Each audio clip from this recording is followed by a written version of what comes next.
Saudari-saudara yang terkasih dalam Kristus, salah satu hobi atau aktivitas yang bermunculan dan mungkin digemari selama pandemi ini adalah bercocok tanam atau home farming, atau ya punya ladang sepetak, kemudian kita mengolah tanah dan menanam sesuatu atau mengkoleksi tanaman. Satu unsur penting dari aktivitas itu adalah mencermati dan mengolah tanah. Dan Injil hari ini, Yesus bersabda dan memberi perumpamaan tentang penabur, benih, dan kondisi tanahnya. Kita tahu bahwa tanah yang subur konon mengandung humus dengan unsur hara yang baik dan juga hasil dari mungkin dekomposisi atau mikroorganisme hewan, tumbuhan yang terurai dengan sangat subur. Dan itu membuat tanah dengan mudah memberi tempat benih bertumbuh, berakar, dan akhirnya diharapkan berbuah.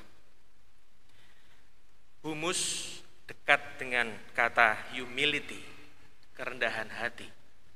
Humility dari kata Latin humilis, rendah hati. Barangkali kata kunci yang penting yang perlu kita renungkan dari bacaan Injil hari ini adalah bagaimana kita bertumbuh dalam kerendahan hati itu. Hanya orang yang memiliki kerendahan hati mampu mendengarkan.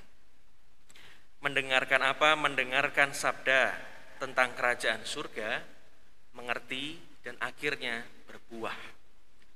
Sementara Yesus menunjukkan ada benih yang ditaburkan di tanah yang berbatu-batu. Apakah jangan-jangan selama ini kita cukup keras seperti batu? Pikiran kita, hati kita, kehendak kita, sehingga kita kurang rendah hati untuk mendengarkan di mana Allah bekerja, di mana Roh menggerakkan kita di tengah kesulitan dan pandemi ini.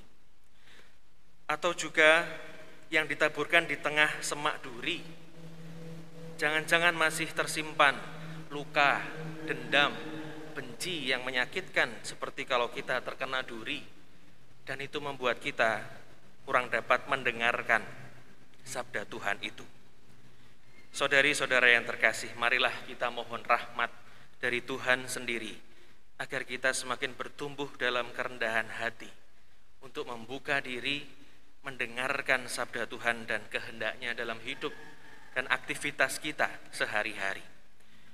Dan orang yang rendah hati tentu saja mampu menerima kerapuhan diri, menerima ketidaksempurnaan orang lain, mampu menerima masukan, kritik, dan apapun. Aktivitasnya diselaraskan dengan kehendak Tuhan. Marilah kita hening sejenak meresapkan bacaan hari ini.